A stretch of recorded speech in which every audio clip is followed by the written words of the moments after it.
また出張。最近多くなったね。部署が変わったって話しただろ。そうしたら、急に増えたんだ。参るよな。体壊さないように気をつけないとね。なんてことない会話の裏に、とんでもない秘密が隠されていることに、この時の私は全く気づいていなかった。私の名前はみこと。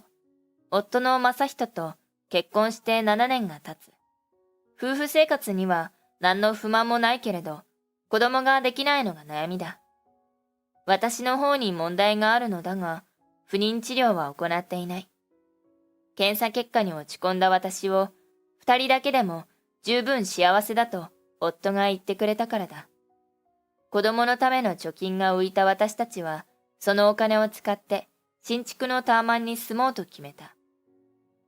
私も会社勤めをしているし、夫の給料は高い方だ。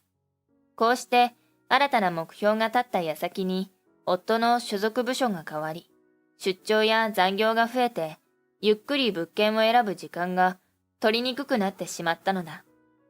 いくつか目星はつけてあるというのに。今日も遅くなるって言ってたっけ？胃がもたれないような夕食メニューを考えているとき、義母から電話がかかってきた。え？正人は今日も残業なの？会社はどうなってるのかしらね。ええ、出張も多いですし、体を壊さないかと心配です。需要のあるものを食べさせてやってね。ところで、と、義母は急に声色を変えた。引っ越しはいつになりそうなの？タワマンに引っ越したい話は義母にもしてある。彼女はタワマンに興味津々で、引っ越したら部屋を見せてほしいと前々から言っていた。こんな状況なので希望する部屋をいくつかあげた程度で、下見にも行けていないんです。あらまあ、それは残念ね。忙しい正人に比べて、チカは家でぐうたらしててね。義妹のチカは、初めて数ヶ月のバイトを早々に辞めてしまったという。その後は家でくすぶっているらしい。義母はため息混じりに義妹の愚痴をこぼす。正直な子だから何か誤解があったんだと思うけど。義母はそう言うけれど、私から見た義妹はやや癇癪持ちだ。夫が出張に出た日、会社からの帰宅途中に義母たちから夕飯に誘われた。義実家は私が利用する駅の隣にある。急な誘いに何か話があるのだろうかと思った。終始和やかな雰囲気だった食事が終わり、お茶を飲んでいるとき、打って変わった様子で、義母がお金を貸してほしいと言ってきた。悲しいけど、遺族年金だけじゃ厳しくなってきちゃってね。あなたしか頼れないの。そういうことなら、正人さんにも相談しましょうか？息子には黙っていて。実の子供を当てにするのはさすがに恥ずかしいわ。こうしてあなたに話すのだってすごく悩んだのよ。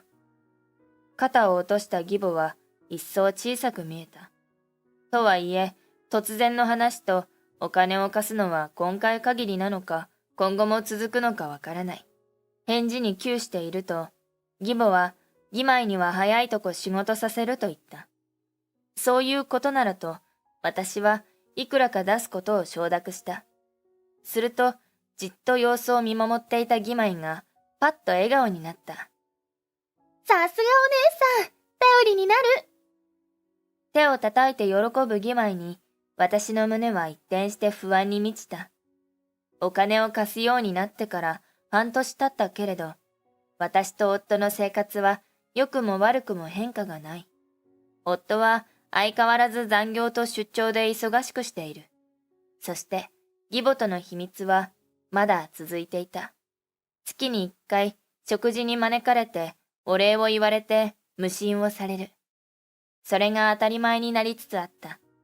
冗談じゃないと思い、この前、義母が席を外している時に仕事は探しているのかと義妹に尋ねた。すると彼女は突然大声でわめき出したのだ。ちゃんと探してるわよ。でも、私に合いそうな仕事がないの。何よ、自分が正社員だからって偉そうに。そんなつもりはないけど。どうも、彼女は本気で仕事を探しているように見えないのだ。でも、私もいつまでも助けてあげられないのは分かってね。分かってるわよ。ギマイはすっかりふてくされてしまった。さらに3ヶ月、ターマン購入の話が固まりつつあった。それはいいことなのだけれど、義実家からの無心が終わらないのが問題だ。義母は職探しについてあまり言わないようだし、ギマイは何かと理由をつけて応募しない。また、バイトでも始めてみたらと勧めても、怠けるための理由としか思えない言葉ばかりが吐き出される。貸したはずのお金も1円も返ってこない始末だ。私のお金を当てにしているのは明白で、今では無心に応じたことを後悔している。もう終わりにしたいと言って、彼女たちは納得するだろうか。夫には黙っててほしいと言われたけれど、悩んだ末、夫に相談する前に、義母と今後のことを話し合うことにした。すっかり定例になってしまった義実家での食事が終わったところで、私は今月分の封筒を先出ししてから話を切り出した。真っ先に反対してきた義妹。ダメよ。お姉さんの助けがなくなったら、私たちは暮らしていけないわ。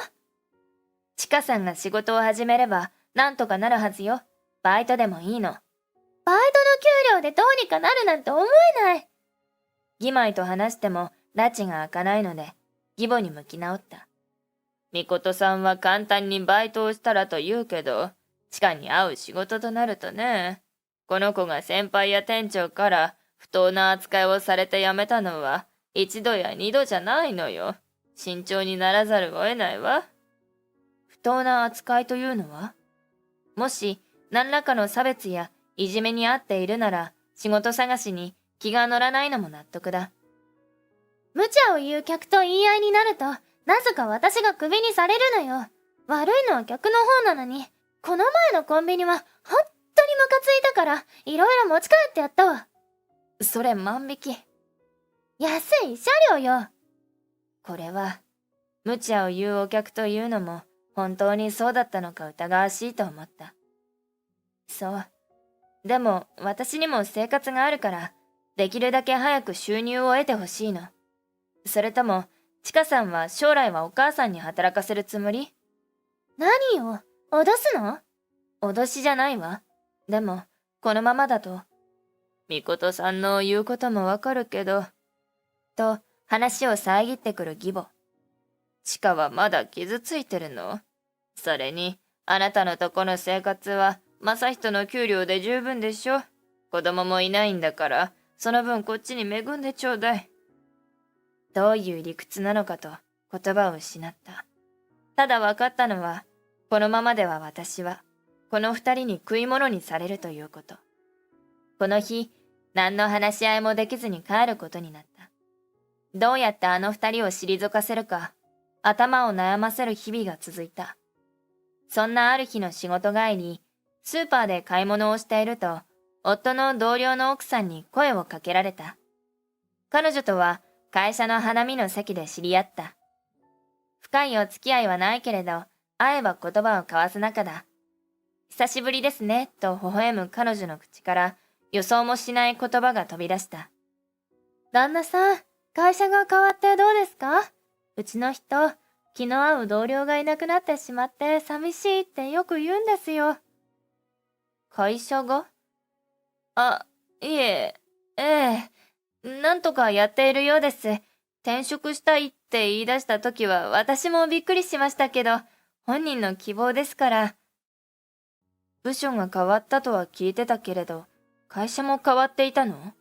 転職したなんて聞いてないし、私はずっと混乱し通しだったけれど、何かと彼女に怪しまれないように努めた。スーパーからの帰り道、先ほどの話が頭の中でぐるぐるしている。夫に確かめなくてはと思うのに、もし転職していたのなら、どうして嘘をついたのかという疑問が生まれる。会社を辞めたことを隠したかったのか？それは私が反対すると思ったから。でも、そうだとしても嘘をつくのはあんまりではないだろうか。それとも、辞めたのではなく、辞めさせられた？クビになったのなら、辛くて言い出せなかったのも頷ける。わけない。転職なんて大事なこと、どうして一言も相談してくれなかったのだろう。私たちは夫婦なのに。夫の件のほか、義母の無心のことも思い出してしまい、落ち着かないまま家に着いた。夫はまだ帰ってきていない。そこに LINE メッセージの着信音が鳴った。開いてみて驚いた。思わずスマホを取り落としそうになるほどに。はじめまして、新妻でーす。正人さんは私の旦那になったので、あなたはようずみ。さっさと離婚届にサインしてね。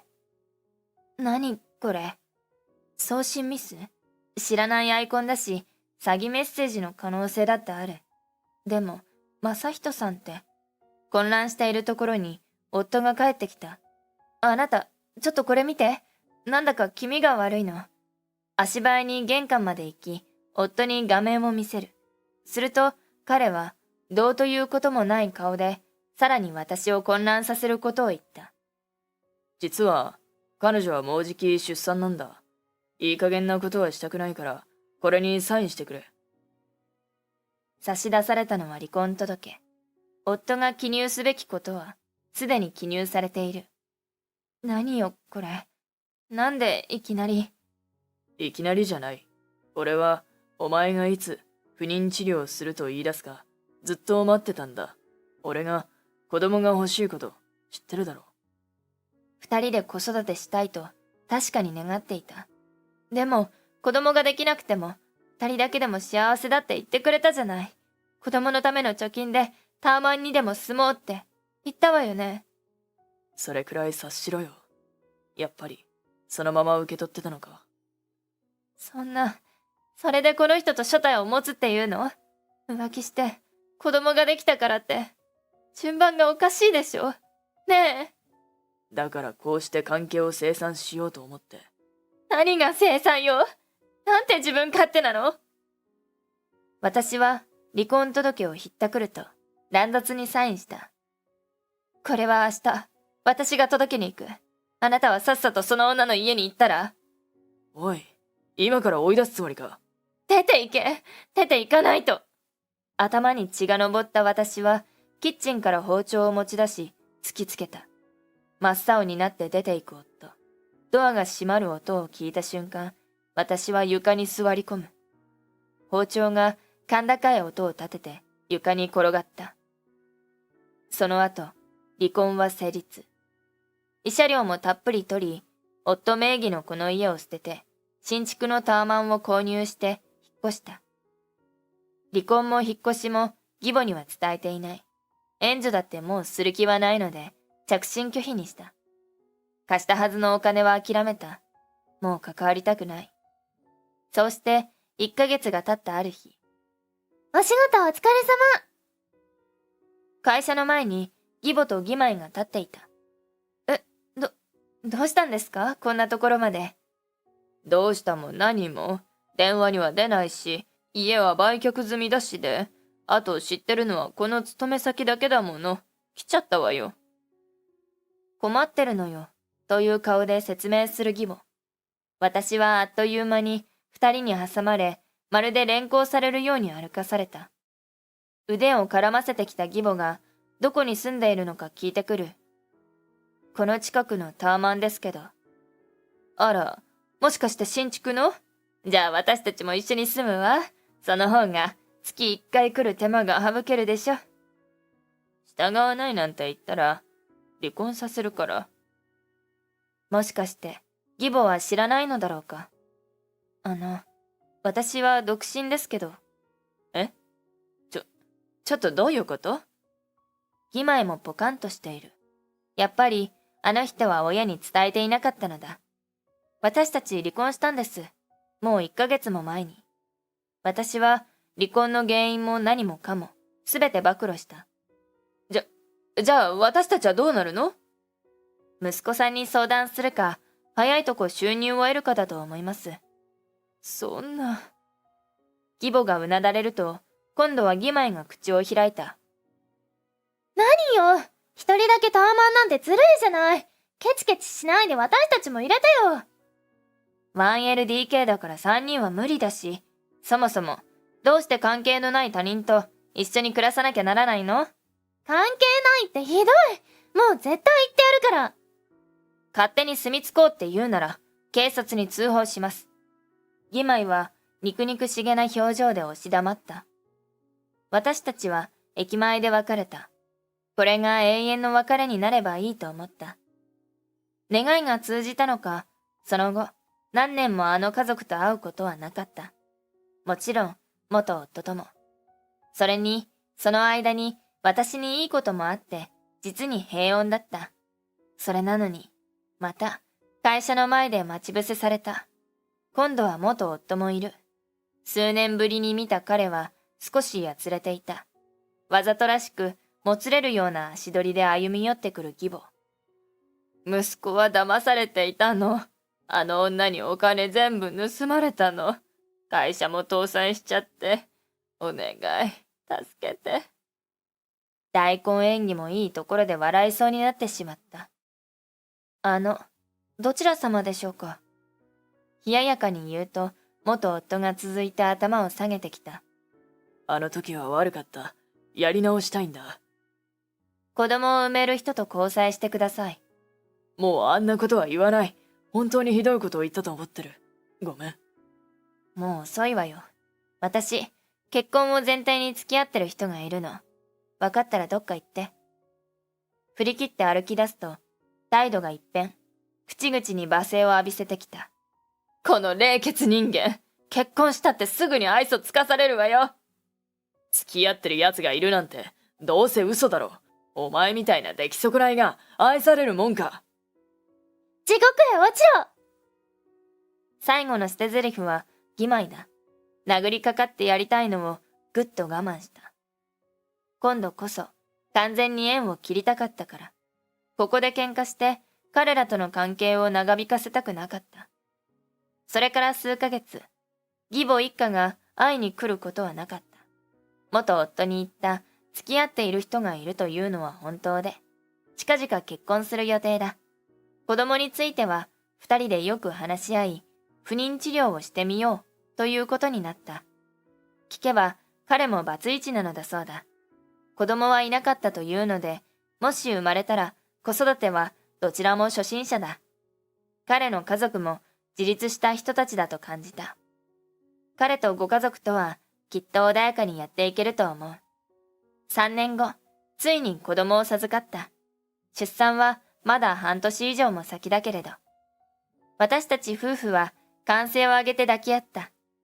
大事に育てていこうと思う。ところで、もう会いたくないと思っていた義母親子を意外なところで見かけた。新聞だ。